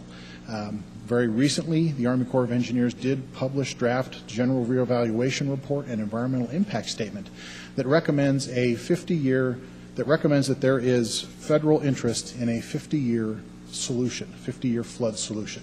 It's not everything that we were hoping for. We want to see ourselves implement a 100-year level of protection in this community. But it is a starting point, and it does identify up to about $165 million in federal interest that they could put towards a flood control project in the Truckee Meadows. So we, for years, have been working cooperatively with our federal delegation to try and advance such a project. And now that the Corps has issued their reports, the comment period runs through July 7th, it is appropriate for the City Council to consider whether or not they do want to support that move going forward. The idea at the local level is to take the 50-year level project that is recommended by the Corps and supplement it with local funds to get to that desired level of protection. So with that, staff work cooperatively with staff from the from TRIFMA, the Truckee River Flood Management Authority, on drafting this letter of support, and we're here asking for you to consider it today. And I see some questions coming up, so how about if I stop talking? Questions, Mr. Lawson? Explain the difference in dollars, 50-year plan versus the 100-year plan. What is the Corps going to come with on a 50-year plan? The Corps, the federal interest that the Corps has identified through the 50-year plan is about $165 million. And so what we are contemplating going forward is that as we essentially want to buy up that plan to a greater level of protection, that $165 million would continue to be contributed towards the overall total cost of the project. So the overall cost of the project at this time, the last number I heard was $500 million. Well, it's actually coming down quite substantially, and we're in that $300 to $350 million range now, is what we are expecting our locally preferred project to cost. That's a big reduction from 1.6 It is, billion. and we're looking at, if we get into that ballpark that we think we're in, we're looking at perhaps a 50-50 split, federal versus local funding. Perfect. Now, glad to see some motion. In terms of motion, Congress right now is considering a Water Resources Development Act, or a WRDA bill. You may have heard about it in the news. The Senate has taken action and passed a bill, and we have language from the Senate side through Senator Reed's office that does make that 165 available to us, and we will put additional levels of protection on top of it. The next step is over to the House side, where the House has indicated that they want to come up with their own WRDA bill. So we're trying to work similar language into that bill, so that when the two bills end up in conference to be resolved into law, that we've got all our bases covered. We are trying to work with the Army Corps of Engineers to get what is called a Chief's Report in September of this year, so that we can make that what is being referred to as the WRDA 13 bill, and at least become authorized for future money to come to us from the federal government. Okay, thank you. I think we originally decided that $500 million, about 525, was going to be what we were going to be able to come up with and spend, Yes. and now it'll be much less than that from the cities. It's been good news in the last couple of months. Yes. Mr. Carey. I just wanted to thank Neil Kreutz. He's been with this project since 1997, and he's been very instrumental in moving this project forward. He's been very tenacious in working with the Corps of Engineers and assisting our flood executive director in advancing this project. I think he's been a tremendous value to all the residents of Sparks for taking this project on. I just wanted to thank you, Neil. Thank you, Sean, for those kind words. Mr. Smith. And Neil, you know what I think, and I want to thank you, because he goes on all the trips to D.C., and he's right there with the expert opinion that we need when we try to answer some of their questions. So thank you. I appreciate everything you've done for this project. Okay, any other questions on 6.8? Looking for a motion. Mr. Smith. I move to approve the letter of support for the Truckee River Flood Control Project as drafted by staff. Mr. Schmidt. Sorry. Moved by Councilman Smith, seconded by Councilman Schmidt to approve 6.8. Any further discussion? Seeing none, please vote. Passes unanimously. Thanks, Neil. Appreciate it. Planning and zoning, 8.1, consideration and possible approval of a revision to the land use assumptions, capital improvements plan, and associated impact fees for impact fee service area number 1. Mr. Martini. Thank you, Mr. Mayor, members of the council. For the record, John Martini, Assistant Community Services Director. If you'll give me 1 second, I've got to find Don's. We were running a bit late today. Time's up. Oh, Get a second.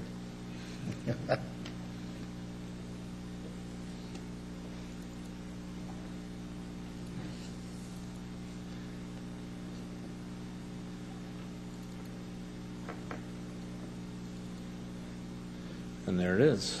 Thank you.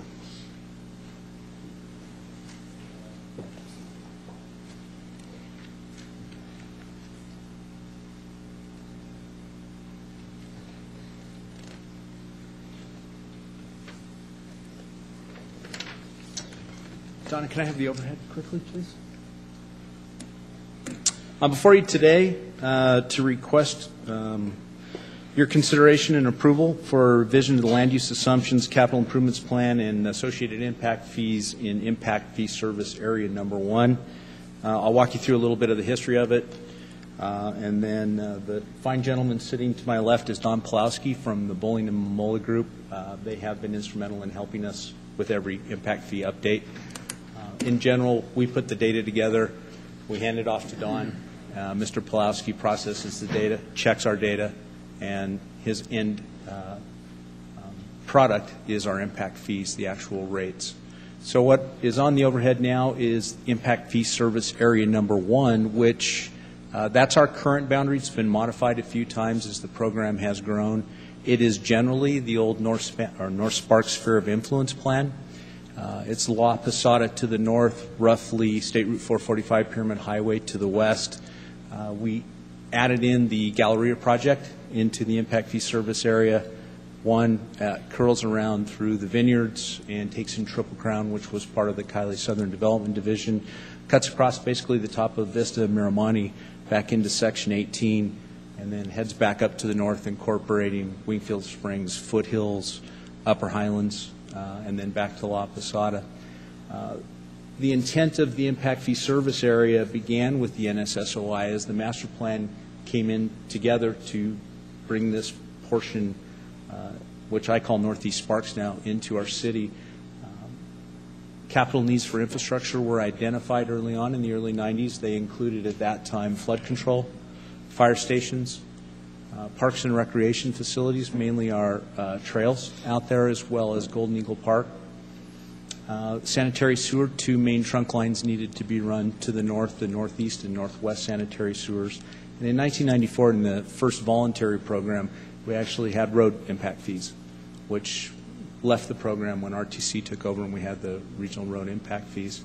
In 2002, the volunteer fees were converted to an NRS 278B, what I'll call a legal impact fee program. Under 278, we are required to update this program every 5 years, or every 3 years, excuse me. So it has been updated since 1994. The last update was 2005. We were in the process in 2009 of updating the program when things kind of changed here at the city. So we're back at it.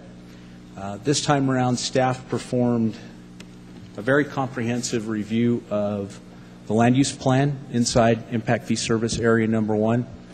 We went through every property, compared it to either its master plan designation and or its zoning. Most of the properties encompassed in the boundary are in plan unit development handbooks. I would like to thank Tim Thompson for helping the Corps engineer do this. I stated in the report that at this time the results of that comprehensive analysis indicate 27,517 development units are available within the impact fee service area. As of December 30th, the end of 2012, 10,522 units had been developed, leaving 16,995 development units still to go. So it seemed like we worked like crazy for 10 years to build it. We're basically about halfway there. The major updates to the land use included Kylie North for the most part, which we added quite a bit of density into the Kylie North final tentative handbook. That caused an increase. After we were done doing the land use planning, before I go on, I need to thank Andy Simpson and GIS. Tim Thompson and I were struggling on how to find out what was developed and what wasn't. We mentioned it to the GIS guy, and about 4 hours later, he had a program that did it for us, so that was very handy. Then as far as the capital improvements plan, we did a comprehensive review of what's been built and what remains. That was fairly easy in that we had the drawings and the records of cost estimates and credit agreements that we'd done for the developers. We reviewed each and every handbook to see what had been required by the handbooks to reestablish the trail system. This time around, we used actual construction cost data from around the peak, provided that data on a linear footage basis for flood-controlled channels, and mainly parks are what we have left in the program now. Provided that information to Mr. Pulowski for him to take a look at and check our numbers. And at this point, I will turn it over to Don, and he'll give you the results. Or you want me to drive? Yeah. Okay. If you don't mind. Next slide. John's already covered, oh, I'm sorry. I'm Don Pulowski, an engineer with Bowling Momola Group. And Mr. Mayor and the City Council and Mr. City Manager, I appreciate the opportunity to make this presentation. John's already covered pretty much all of the background information. These are the 4 infrastructure requirements, if you will, that go into the NRS 278B. It's the sanitary sewer, flood control, parks and recreation. The land use categories, these are the areas that I break down, and I'll go into more detail, specifically on how that fee is collected for that infrastructure. It's residential, both single and multifamily, and then, of course, the non-residential being commercial, tourist, lodging, business park, and then, of course, the public facilities. Next slide. Next slide. These are the factors that impact what the fee schedule will be. We used the date of 31 December 2012 as our data point. That was the information that I was able to gather as far as the total infrastructure requirements and what had been paid to date and for future, as well as the date used for what had been collected in impact fees already for these infrastructure requirements. The impact obviously is determined by the approved total build-out. I know that changes. We know that'll change probably in the next 6 months, but the point being is we had to have a starting point for what fee to charge for each one of these infrastructure requirements. Allocation of cost to the development units, that's where I came into this aspect, is to determine what per unit is the fee that was going to be charged. The development units, when you look at individual housings, it's each one of those houses is a dwelling unit. In the multifamily, it's each one of those dwelling units. When we talk about commercial or public facilities, et cetera, the development unit is defined as the 1,000 square foot of building space. Next slide. Basically, the bottom line up front is that the fees are reduced based on this study, except for tourist, commercial, and lodging. Now, tourist, commercial, and lodging basically have the same amount of acreage they did in 2005 with some changes, but the numbers actually reduce, so the density that you're dividing that's into those individual fee rates actually shows an increase. So that's why we have an increase in those fees. The real reason why there is reduction in the other areas is that we've gotten better pricing on some of the construction over the last several years, which means several of the projects that were estimated at that time actually have come down in price. In addition to that, the city was able to do a little better engineering on some of their projects and actually had some reduction in project requirements and in pricing. You'll notice in here that there is an increase in single-family dwelling units and business park dwelling unit or development units. That also, because you increase the number, that actually reduces the impact fee items. Don, if I can interrupt. Sure. Just for the council's knowledge, the 2005 study showed 22,000 and change units in the impact fee service area. This analysis was 27,000, so we increased by about 5,000 development units between the two studies. And that obviously helps change pricing. On the fire stations, I want to make one comment. The original fire station building was looking at the years of building them would have been 2013 and 2017. That did not happen because of the economic situation that we're in. Those are now been moved out to 2017 and 2023 as the potential for building of those particular fire stations. Next slide. Now I'm going to go into the results. And as you can see on the single-family housing results, the current fee being $2,100, proposed fee now being $1,708. You'll notice that sanitary sewer, all of that stuff was built essentially in the 2005 completed range. So there isn't a lot of difference in the cost there. But there was some things that added in because connection fees have an impact on the total amount of money that's put into the impact fee for the sewer. You'll notice that the big difference here is flood control. And that on that particular case, that's where we found the savings in both engineering and in pricing of the actual construction during the time several of these projects were constructed. The city is also, the staff has also identified specific projects that were in the 2005 report study that could be eliminated from for future construction. So that was a big area. Next slide. The multifamily, again, I see a reduction, $1,500 down to $1,300. Flood control, again, being the major contributor to the reduction. Next. The business park, we see a little bit of a reduction, not as big, but again, there's almost $100 less in the flood control. Next. General commercial development, here's where we see a slight decrease. Again, you can see where the increases were in the fire station. That's typical throughout all of these. But in the sanitary sewer, about the same, but the flood control down.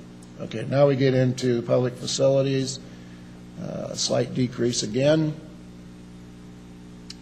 And then tourist commercial, we see the increase. And here you'll see there is still a reduction in the flood control, but there has been some sanitary sewer increases in fire station. Next slide. And then the lodging units. We went from 400 lodging units planned or master planned at the time of 2005. That reduced down to 200 now. So there's why you see some significant increase in that particular pricing. Basically, this is my summary slide. I appreciate the opportunity to work with the staff. They've done a great job of improving the data points that they gave us to make this study and complete it. So with that, I entertain any questions. Questions for John or Don? Mr. Lawson. You mentioned that you're basing some of the fee reductions on construction costs going down. Is that from the contractor or is that from the project itself? A little bit of both, Councilman Lawson. In the 2005 study, we had some elements out there that hadn't been built, and they had estimated construction costs. The actual construction costs, for the most part, came in under. And then we found some elements that were that dated clear back to the early NSSOI plan that were no longer needed for our flood control. So those costs came out because we don't need to build them. Okay. My concern is we're relying on the construction industry to keep reduced prices. That's not going to happen. No, the construction industry didn't reduce their. I'm sorry. The construction industry didn't reduce their prices. They came in under what the engineer's estimate was. The original study in 2000, well, the original study that was updated to the NRS was in 2002. Several of the projects were projected to be built. So the engineer estimates put in his typical inflation numbers. We got better pricing in the sense of when actually the contracts went out for the construction. They actually came in much lower than what the engineer estimates were. The contractors themselves had some pricing probably improvements, but overall, yeah, you're right. It's not that the contractor reduced his price. That's what he said he could build it for. And then when do we look at adjusting these rates again? We'll be back in front of you in 3 years. Or in, what was it, since 2005? 2015, yeah. So it's a long time. I'm just concerned. And then the reduction in the flood control, how does that affect our North Truckee Drain project? It has no effect on the North Truckee Drain project. None of that revenue goes to that? No. That we would need to finish that off? No, these are separate fee programs. Perfect. That's what I needed to know. Thanks. Mr. Carey. Is it used out in the unincorporated areas, Spanish Springs? To my knowledge, no. I believe outside of the RTC impact fees, we have, to my knowledge, the only impact fee in the Truckee Meadows. Thank you. Mr. Smith. That was part of my question. These don't have anything to do with the RTC road credits? No, they do not. We don't have credits issued for any of this. And the problem with the hookup fees is if there's no building, there's no hookup fees. That's where it's limited. Councilman Smith, we have issued credits to developers. For instance, Sparks Development built the big part of the Kiley Drain that goes under Sparks Boulevard. They were issued flood credits. Ryan and Bartis was issued flood credits to connect at the intersection of La Posada and Pyramid, coming out of the county facility, bringing it across to Wingfield. Whenever they do that work ahead of building permits, they are issued credits in our impact fee system. So they were issued credits, and now the credits that they were issued aren't as worth as much? They have, yes. What's the total value of the reduced value? I think at this time we have issued on the neighborhood of about $4 million, and it's in the study. I can pull it up if you want to know the number. $4 million before the reduction. Correct. And the reduction would amount to about how much? No, we are on a cash dollar-for-dollar basis. Okay. We do not operate this in the same manner that you're used to seeing in the RTC credits, where they adjust with time. Okay. When you're issued a dollar's worth of credits, you hold a dollar's worth of credits. Okay. Correct. So actually, they've increased then. Their value has increased. They can build more units for their credits now. Yes. Okay. Thank you. Okay. Any other questions? Okay. This is a public hearing, so I'll open the public hearing. Anyone in the audience like to speak to this particular agenda item? Seeing that you're the only one that doesn't work for the city, you want to have anything to say? Okay, seeing no one willing to speak, we'll bring it back to the council for action. I'll close the public hearing, bring it back to council for action. Questions for staff? Mr. Mayor, make one more comment for the record. This recommendation also does come from the Capital Improvements Advisory Committee, which in our case is our Planning Commission. These fees were also reviewed and forwarded to you for a recommendation of approval from the Enterprise Fund Advisory Committee. We also did reach out to members and invited them to that meeting that had been involved in the construction out there. They were getting kind of hard to find people who had a recollection of the program. We were pleased that Randy Walter and Ted Ericon came to help us review this and make sure we were doing the right job. So I just wanted to get that into the record that it has been reviewed and both have recommended that you approve them. Good. Questions? Motion?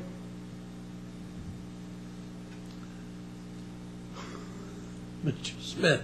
I move to approve the land use assumptions, capital improvement program, and impact fees associated with impact fee service area number 1, based on the finding that the land use assumptions are in conformance with the master plan use designations and set a July 1st, 2013 implementation date for imposition of the revised impact fees. Mr. Schmidt. Second. Moved by Councilman Smith, seconded by Councilman Schmidt to approve agenda item 8.1. Any further discussion? Seeing none, please vote.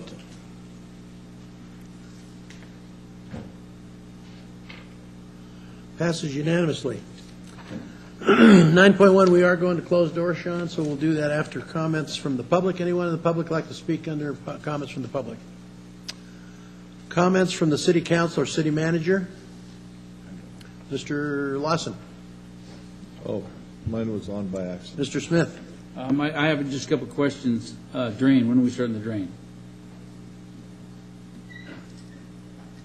First chance we get.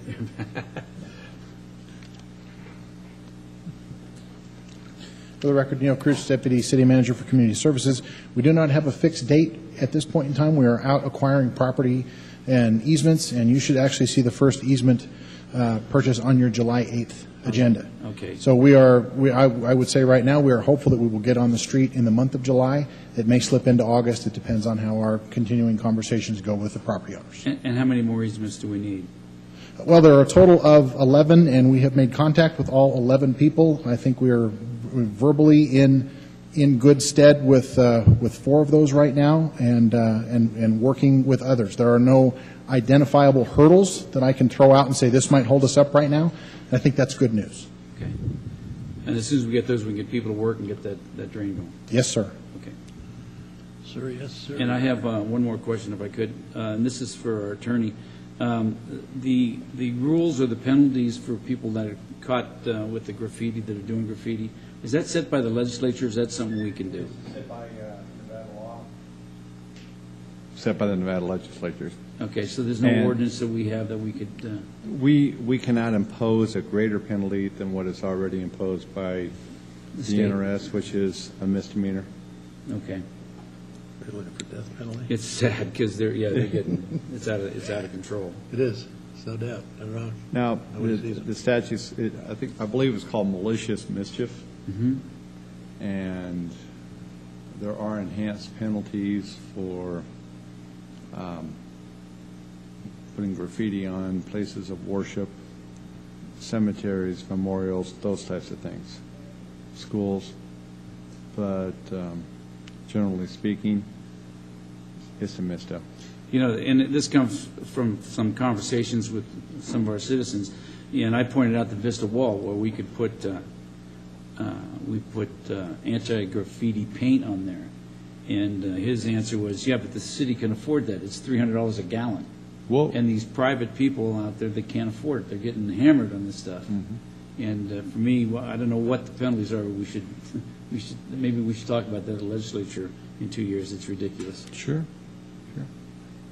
Thank you. Ms. Ratty. Well, that's a great transition because in addition to, of course, penalties, we have to figure out prevention because there's not a lot of great research that makes a tie between penalties making a difference, but prevention, yes. And on that note, I missed it the last meeting, but I did want to commend the Sparks Rotary Club for their Kids Free Fishing Day that served a large number of kids, teaching them things that are positive recreation activities, and particularly targeting a group of special needs youth to make sure that they had the opportunity the day before. So I wanted to thank the Rotary Club for that. Anyone else? Sean, as I understand it, with recently adopted building codes, there's now a discrepancy with the zoning code regarding accessory structures like sheds.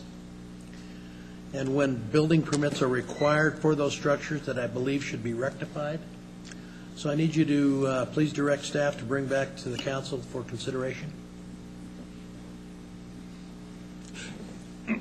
And to specify that you're looking for a correction in the code to address the conflict between accessory buildings and the building code. Please. Sure. The conflict returned to us when we adopted the new building code here recently, which took the accessory structure limit from 120 square feet, which is what we have in our current planning code, up to 200 feet. Yep. So what we are going to do is take a look into a code amendment that would align the planning code with the building code, so we don't have this 80 square foot area where somebody's caught in not needing a building permit but needing something from the city to get the planning right. Because we don't want to put people in those kind of Chinese handcuffs. Pretty straightforward. Yes, sir. Okay. Anyone else? Okay, looking for a motion to adjourn to a closed door session. Mr. Schmidt. Closed door. Mr. Smith. Second, and with the caveat that we do the Sparks Redevelopment Agency. No problem. We have a motion by Mr. Schmidt, seconded by Mr. Smith to go to closed door session. Any further discussion? Seeing none, please vote. All those in favor say aye. Aye. Opposed? Passed unanimously. Next is adjournment. No further business. We're adjourned.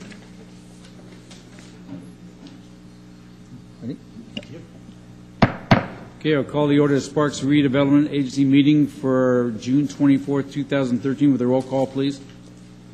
Chairman Smith? Here. Agency members Ratty? Here. Lawson? Here. Martini? Here. Kerrigan? Absent? Schmidt? Here. Agency Attorney Adams? Here. And Agency Manager Carey? Here. We have a quorum. Thank you.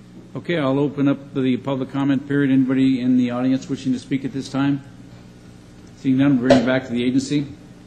Number 3, consideration and possible approval of the minutes of the regular Sparks. Did you want to speak? Sure, come on down.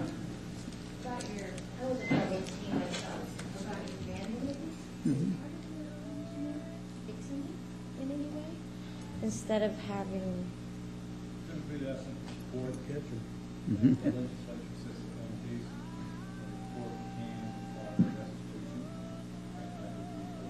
see, but even then, restitution is who the heck. That's restitution is where they pay for it, right?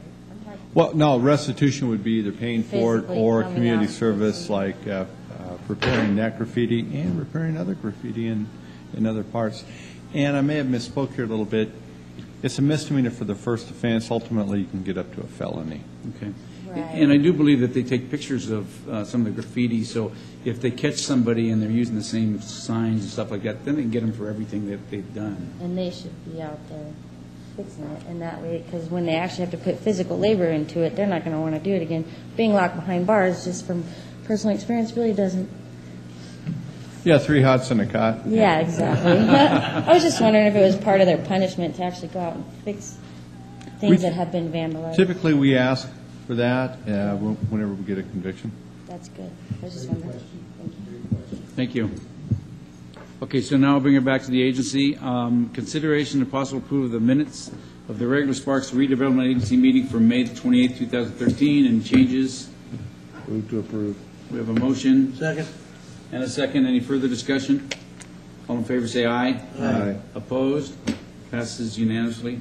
Number 4, report of claims and bills approved for payment and appropriation transfers to the period May 9th through June 5th of 2013. Move to approve, Mr. Chair. Okay, we have a motion and a second. Yeah.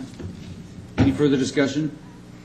All in favor say aye. Aye. Opposed? Passes unanimously. Okay, number 5, Armando, consideration and possible approval of an extension of the term of a professional services contract with Taggart & Taggart. Chairman Smith, members of the agency board, I'm Armando Ornelas, your city planner. This item asks you to extend the term of the existing contract with the law firm of Taggart & Taggart. They provide on-call legal services to the redevelopment agency. Through May now of this year, which is basically the last month before this contract would expire, of the $100,000 that had been originally allocated for this contract, $41,038 had been expended. We basically used the services as little as possible, but the firm is there to provide support to the agency when necessary. What do you mean when it says requires a unanimous vote of the city council and cannot be in effect for more than 6 months? It says under business impact. It's not checked on I thought, on the version that I submitted, so if it was, that was erroneous. It is, so that, okay. Yeah. Okay, any questions, comments? Looking for a motion. Move to approve, Mr. Chair. Second. We have a motion and a second. Any further discussion? All in favor say aye. Aye. Aye. Opposed? Passes unanimously. Thank you, Armando. Thank you. Comments? I'll open up to the public. Anybody in the public wishing to speak? Seeing none, we'll bring it back to the agency. Comments from the agency or Chief Administrative Officer?